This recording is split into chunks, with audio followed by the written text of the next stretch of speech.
जी अस्सलाम वालेकुम। आज का हमारा topic cell cycle and its phases, और आज के टॉपिक में हम बात करेंगे कि सेल साइकिल के बुनियादी तौर पर फेजेस कौन कौन से हैं, इंटरफेज और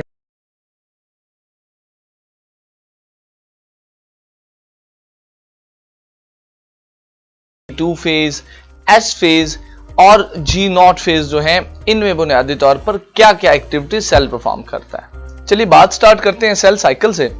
और इस टर्म को समझने के लिए आपको इसकी डेफिनेशन को अंडरस्टैंड करना बहुत जरूरी है। भाई हम कहते हैं कि cell cycle is actually a series of events. ये एक वाकयात की सीरीज है, इवेंट्स की एक सीरीज है। फ्रॉम द टाइम, कब से लेके जी, उस वक्त से, when a cell is born, जब एक सेल पैदा होता है,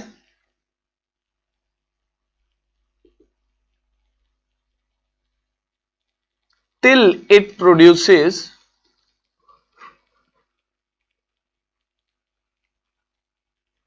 a new cell।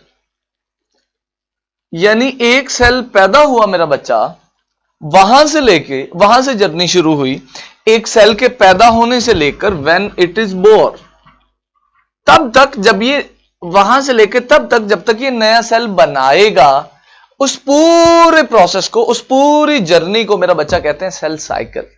यानी ये देखिए, मिसाल के तौर पे ये एक सेल है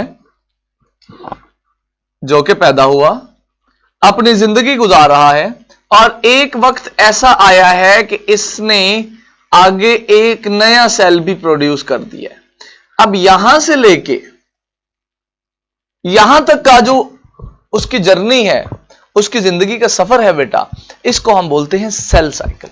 now this is we say cell cycle is, यानी एक सेल पैदा हुआ है। मैं again gonna repeat to you people, बात बड़ी इंपॉर्टेंट है, बात को समझना, अंडरस्टैंड करना बहुत जरूरी है कि एक सेल पैदा हुआ, अपनी जिंदगी गुजारना शुरू की, और एक टाइम ऐसा आया कि उसने अपने जैसे ही एक और सेल प्रोड्यूस कर दिया। मैंने यहां दो सेल बनाए हैं ना, तो एक्चुअली एक सेल वही है जो पहले था, और दूसरा जो उसने नया बनाया।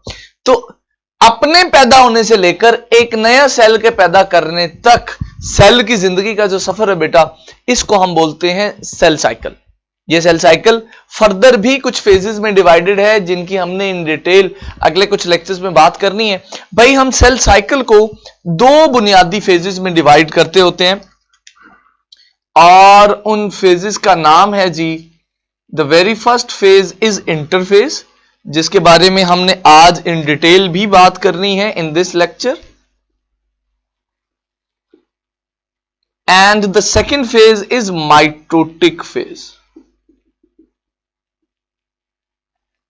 यानी सेल की जिंदगी जो है ओवरऑल, उसका एक हिस्सा है, एक फेज है बेटा, जिसको हम कहते हैं इंटरफेज, और दूसरे हिस्से को कहते हैं माइटोटिक फेज।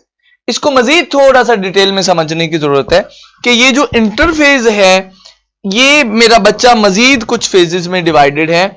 इंटरफेज का भी पहला हिस्सा जो होता है, उसको हम बोलते हैं G1 फेज। आप यहां पे आइए दोबारा, ऐसे समझिए, interphase is the first phase. ये वो फेज है जहां से सेल की जिंदगी स्टार्ट होती है। इंटरफेज के बाद सेल चला जाता है इन द माइटोटिक फेज। अच्छा, इंटरफेज में भी जो सेल की जिंदगी का पहला हिस्सा है, उसको हम बोलते हैं G1 phase. Second phase is called S phase, and the third phase is called G2 phase।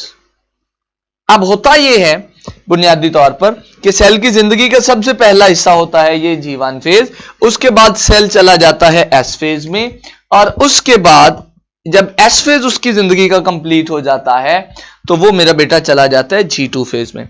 So cell की जिंदगी यहां से शुरू हुई, S फेज में आया, S से G2 में आया, G2 के बाद सेल चला जाता है बेटा माइटोटिक फेज में। अब वैसे तो माइटोटिक फेज में भी दो हमारे पास टर्म्स हैं, दो चीजें हैं। कुछ सेल ऐसे हैं जो माइटोटिक फेज में जाके माइटोसिस करते हैं जनाब। कुछ सेल ऐसे हैं जो माइटोटिक फेज में जाके माइटोसिस करते हैं, और कुछ सेल ऐसे हैं जो माइटोटिक फेज में जाके मियोसिस करते हैं। अब आप इस बात को ऐसे समझिए कि जब सेल का इंटरफेज कंप्लीट हो जाता है, तो उसके पास एक्चुअली माइटोटिक फेज में दो रास्ते हैं। वो चाहे तो G2 के बाद माइटोसिस में चला जाए, माइटोसिस करे, और वो चाहे तो G2 के बाद मियोसिस में चला जाए, और मियोसिस करें। अब कौन से सेल माइटोसिस करते हैं, कौन से सेल मियोसिस करते हैं, इनके बारे में हम नेक्स्ट लेक्चर में बात करेंगे। अभी बस हम ये अंडरस्टैंड कर रहे हैं कि when interphase is completed, when G2 phase is completed, कुछ सेल ऐसे होते हैं जो माइटोटिक फेज में, माइटोसिस में चले जाते हैं, और कुछ सेल ऐसे होते हैं जो मियोसिस में चले जाते हैं। ठीक हो गया जी। यहां पर एक एक्सेप्शन भी है, यानी कुछ सेल ऐसे भी होते हैं, बात को समझिए अगेन जरा, मैं आपको सेल की जिंदगी समझाने की कोशिश कर रहा हूं। कुछ सेल ऐसे भी होते हैं जो G2 फेज के बाद माइटोसिस में नहीं जाते, बल्कि एक और रास्ता इख्तियार करते हैं, और वो रास्ता ये है कि सेल की जिंदगी का जैसे ही G1 फेज खत्म होता है, वो वहां से ही एक स्पेशल फेज, एक पर्टिकुलर फेज में चला जाता है, जिसको हम बोलते हैं बेटा G0 phase. This is actually a special case, जिसके बारे में हम अभी बात करेंगे। बट यहां पर आपको जो चीज समझनी है वो ये है कि आमतौर पर जनरली जो सेल्स की जिंदगी का रास्ता है वो ये होता है, पहले G1 फेज, फिर S फेज, फिर G2 फेज, उसके बाद या माइटोसिस या मियोसिस। अभी तक मैंने आपको ये सेल साइकिल पूरा समझाने की कोशिश की है, that starts from the G1 and at या माइटोसिस या मियोसिस। G1 से स्टार्ट, S पे आया, G2 पे आया, या माइटोसिस हुई या मियोसिस हुई, यहां पे आके ना सेल साइकिल खत्म हो जाता है, यहां पे 1 से 2 सेल बन जाते हैं। सो अभी तक जो मैंने जितनी भी बातें आपके साथ की हैं, सारी की सारी बातें फैक्चुअल थी, बेस्ड ऑन द इंफॉर्मेशन थी। अब मैं चाहता हूं कि आप इसी चीज को तरफ विजुअली एक्सपीरियंस कीजिए कि क्या वाकई इन सारे फेजेस के बाद एक सेल 1 से 2 सेल्स में डिवाइड हो जाता है। चलिए आइए अब जरा इस सेल साइकिल को समझ लेते हैं। देखिए यहां पर आपको ये जो 3 वर्ड नजर आ रहे हैं, one is growth, other is mitosis and the third one is cytokinesis.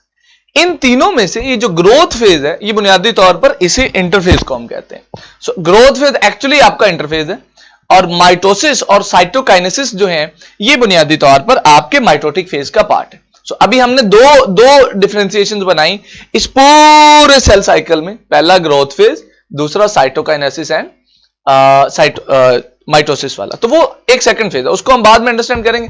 पहले आइए जरा इस ग्रोथ फेज इंटरफेज को समझते हैं। इसके 3 फेजेस होते हैं, G1, S और G2 फेज। बड़ा सिंपल सा काम करता है सेल। G1 में अपना साइज बढ़ाता है, S फेज जब उसका आता है तो वो अपनी कुछ प्रोटीन्स बनाता है, और जब इसका G2 फेज आता है तो उसके दौरान ये अपने सेंट्रियोल्स डबल कर लेता है। अब ये सिंपल सी बात है कि सेल्स अपने इंटरफेज में अपनी कुछ तैयारी कर रहा है कि मैंने आगे ग्रोथ फेज में जाना है। अब जो इंटरेस्टिंग चीज है वो बुनियादी तौर पर बेटा ग्रोथ फेज है। ग्रोथ फेज के भी 4 फेजेस होते हैं, प्रोफेज, मेटाफेज, एनाफेज और टीलोफेज। जब प्रोफेज होता है तो सबसे पहले तो सेल अपने क्रोमोसोम्स बनाता है। अभी मैं आपको सिर्फ ओवरव्यू दे रहा हूं। अपने कुछ क्रोमोसोम्स बना लेगा, अपना जो न्यूक्लियर इन्वेलप है उसको खत्म कर देगा, अपने सेल के अंदर कुछ स्पिंडल फाइबर्स बना लेगा। ये चंद काम जो है ना सेल प्रोफेज के दौरान करता है। तो जब मेटाफेज आता है उसका, तो वो अपने क्रोमोसोम्स को दरमियान में अलाइन कर लेता है। इस दरमियान वाली जगह को मेटाफेज प्लेट कहते हैं। अपने आप को अलाइन कर लेता है। मेटाफेज प्लेट पे जब क्रोमोसोम अलाइन हो जाते हैं तो फिर एनाफेज का टाइम आता है। एनाफेज के दौरान ये अपने क्रोमोसोम्स को ऐसे सेपरेट कर लेता है। क्रोमोसोम्स दरमियान में से टूट जाते हैं, सेंट्रोमेयर के पॉइंट में से, और क्रोमोसोम्स की आधी साइड एक तरफ चली जाती है, आधी साइड चली जाती है एक तरफ। उसके बाद आखिरी फेज होता है जिसको हम कहते हैं मेरा बेटा टीलोफेज। टीलोफेज में सेल दोबारा अपने आप को नॉर्मल कंडीशन में लाना शुरू करता है। जो उसके क्रोमोसोम्स होते हैं उनको क्रोमेटिन मटेरियल में कन्वर्ट करता है। क्रोमेटिन मटेरियल में कन्वर्ट करने के बाद न्यूक्लियर इन्वेलप बना लेता है। जब न्यूक्लियर इन्वेलप बन जाता है तो फिर साइटोकाइनेसिस होती है। साइटोकाइनेसिस एक्चुअली साइटोप्लाज्म की डिवीजन है, जिसमें ये जो 2 न्यूक्लियस बने थे एक सेल में, ये 2 मुख्तलिफ सेल्स में डिवाइड हो जाते हैं, और इन दोनों सेल्स को बोलते हैं मेरा बेटा डॉटर सेल्स। अब हमने अभी तक जो कुछ समझने की कोशिश की है वो है सेल साइकिल के डिफरेंट फेजेस, और ये पूरा सेल साइकिल का प्रोसेस जिसमें एक सेल 2 सेल्स में डिवाइड होता है, ये होता कैसे है। This is what we try to understand. अब हमने इसी चीज को फर्दर आगे लेके चलना है। आज के लेक्चर में मेरी ये कोशिश है कि मैं आपको इंटरफेज वाला जो ये पोर्शन है इसको क्लियर करवाऊं, ताकि इन द नेक्स्ट लेक्चर हम अपने माइटोटिक फेज की तरफ बढ़ सकें। चलिए फिर स्टार्ट करते हैं फ्रॉम द इंटरफेज। जो इंटरफेज है मेरा बेटा, उसके बारे में आपको चंद एक कैरेक्टर, चंद एक बातें, चंद एक चीजें याद रखने की जरूरत है। और उनमें से सबसे पहली चीज है भाई कि ये सेल की जिंदगी का इनिशियल फेज है, पहला फेज है, इनिशियल है, नॉन डिवाइडिंग फेज है। इस फेज के दौरान डिवीजन नहीं होती, डिवीजन एक और फेज में होती है जिसको मैंने आपको अभी बताया माइटोटिक फेज कहते हैं। नॉन डिवाइडिंग फेज है। ये जो इंटरफेज होता है, जितने भी हमने ये पढ़ने हैं G1 S फेज और G2 फेज, इनके बारे में आप याद रखिए कि इनके दौरान सेल की मेटाबॉलिक एक्टिविटी बड़ी हाई होती है। सेल का मेटाबॉलिज्म जो है वो मेरा बेटा बहुत ज्यादा हो रहा होता है, और सेल की जिंदगी का कुछ तकरीबन 90% पार्ट जो है, 90% हिस्सा जो है सेल इंटरफेज में गुजारता है। मिसाल के तौर पे देखिए, अगर सेल की 100 दिन की जिंदगी है ना, तो 100 दिनों में से 90 दिन सेल इंटरफेज में गुजारेगा, 10 दिन जो है सेल माइटोटिक फेज में गुजारेगा। So 90% of cell cycle consist of interphase. Cell cycle का 90% ड्यूरेशन सेल का इंटरफेज में गुजरता है। अब आज हम बेटा इनके पार्ट्स पे, इंटरफेस के पार्ट्स पे, अब हमने इंटरफेस के इंडिविजुअल फेजेस को वन बाय वन पढ़ना है। भाई इंटरफेस का सबसे पहला फेज है G1 फेज। ओके जी, कुछ करेक्टर्स हैं, कुछ बातें हैं जो आपको G1 फेज के हवाले से रखनी होंगी याद। उनमें से सबसे पहली बात यह है कि G1 फेज के दौरान मेरा बच्चा जो सेल है, it increases its size. Cell का जो साइज है ना वो बढ़ना शुरू हो जाता है। देखिए, अभी सेल नया नया पैदा हुआ है, तो आप याद रखिए कि सेल के डीएनए में है कि उसने ना जाके डिवाइड करना है, उसने माइटोटिक फेज में डिवाइड करना है। तो सेल पूरे इंटरफेज ना में ना आपको तैयारी करता हुआ मिलेगा डिवीजन की, कि मैंने डिवीजन करनी है, डिवीजन करनी है, आई हैव टू प्रिपेयर। तो बहुत सारी चीजें आप ऐसी देखेंगे जहां पर आपको नजर आएगा कि सेल अपनी डिवीजन के लिए तैयारी कर रहा है। जैसे ही G1 फेज स्टार्ट होता है, सेल जो है अपना साइज इंक्रीज करना शुरू कर देता है। इसके साथ ही अपने नंबर ऑफ ऑर्गेनेलिज, अपने ऑर्गेनेलिज की तादाद को भी बढ़ाना शुरू कर देता है। ये दो काम मेरा बेटा करना शुरू करता है। साथ ही अपनी प्रोटीन सिंथेसिस को भी इंक्रीज कर देता है। ये तीन काम हैं जी जो cell during the G1 phase करता है। इन तीन चीजों से ही हम G1 फेज की पहचान करते हैं, आइडेंटिफाई करते हैं। G1 फेज खत्म होता है बेटा, उसके बाद स्टार्ट हो जाता है S phase. Now S for synthesis. S phase में सेल एक बड़ा स्पेशल काम करता है, एक ही काम करता है सेल S फेज के दौरान, और वो है बेटा डुप्लीकेशन ऑफ क्रोमोसोम्स। अपने क्रोमोसोम्स को डबल कर लेता है। देखें, क्रोमोसोम्स एक्चुअली सेल के न्यूक्लियस में मौजूद होते हैं और हर सेल का एक फिक्स क्रोमोसोम नंबर होता है, ठीक है। अब यहां पे देखें, सेल ने साइज पता है क्यों बढ़ाया? क्योंकि उसको पता है मैंने 1 से 2 होना है। सेल ने अपने ऑर्गेनेलिज की तादाद पता है क्यों बढ़ाई है? क्योंकि उसको पता है मेरे आधे ऑर्गेनेलिज एक जगह चले जाएंगे, आधे ऑर्गेनेलिज एक जगह चले जाएंगे। इसी तरह सेल को पता है मैंने डिवाइड करना है और मेरे आधे क्रोमोसोम एक सेल में जाने, आधे दूसरे सेल में जाने, लिहाजा वो एस फेज के दौरान अपने क्रोमोसोम्स की डुप्लीकेशन कर लेता है। अच्छा, उसके बाद मेरा बेटा अगला फेज है G2 फेज। और G2 फेज जो है, यहां पर अब सेल डिवीजन के करीब पहुंच चुका है। ध्यान दीजिए, G2 फेज के बाद उसने डायरेक्टली माइटोसिस में जाना है। तो यहां तक एक्चुअली सेल की काफी सारी तैयारी मुकम्मल हो चुकी होती है। बट एक बड़ा इंपॉर्टेंट पॉइंट है, एक चीज ऐसी है जिससे हम G2 फेज को डिटरमिन करते हैं, और वो है कि सेल इस फेज में ऐसी प्रोटीन्स बनाता है जो डिवीजन में उसको चाहिए होती हैं। Synthesis of proteins required for division. Division के लिए जो प्रोटीन्स उसको चाहिए होती हैं वो मेरा बेटा बनाता है G2 फेज में। इसको आपने इस पॉइंट से याद रखना है। यही पॉइंट एमसीक्यूज में आएगा, यही आपने शॉर्ट में लॉन्ग में लिखना है। ठीक हो गया।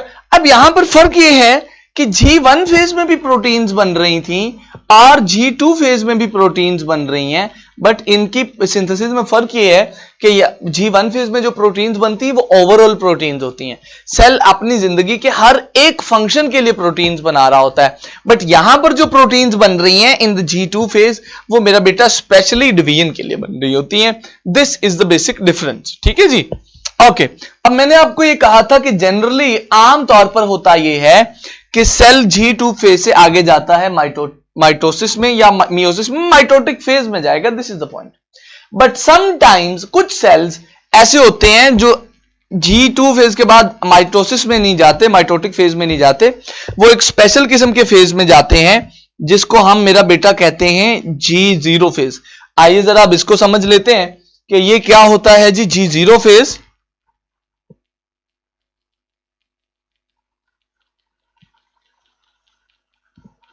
भाई ये जो G0 फेज है ना, this is actually a phase of no division. ये ऐसा फेज है जिसमें अगर सेल चला गया ना तो उसकी डिवीजन नहीं हो। देखिए पहले डिवीजन का कॉन्सेप्ट समझिए। हमारे सेल डिवाइड इसलिए करते हैं क्योंकि हमारी बॉडी को ज्यादा सेल्स की जरूरत होती है।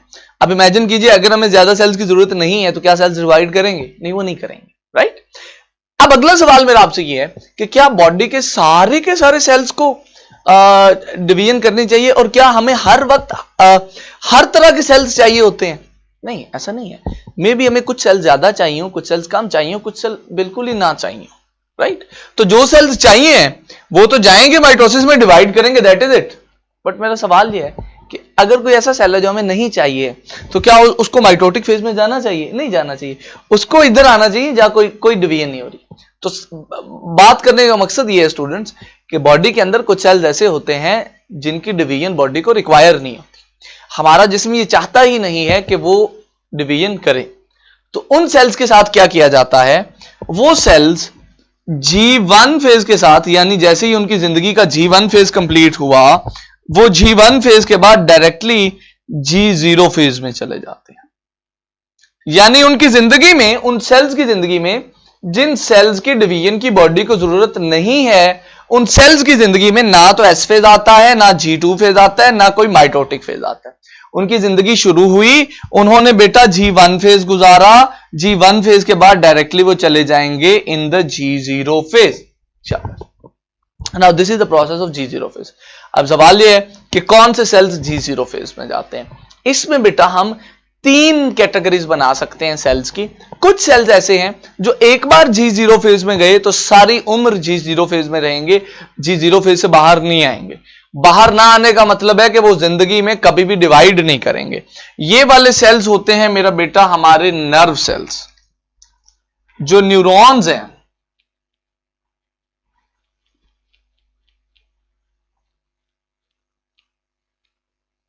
ये सारी जिंदगी G0 फेज में रहते हैं। They live for indefinite period.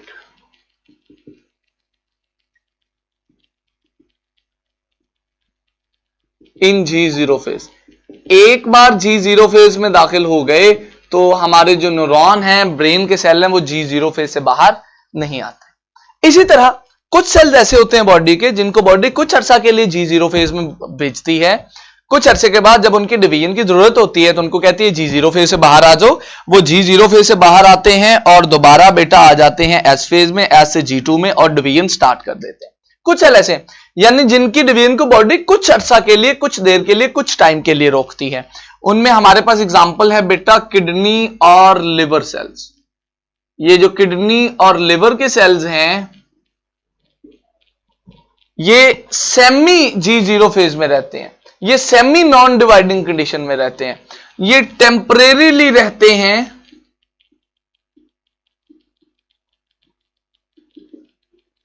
G0 में,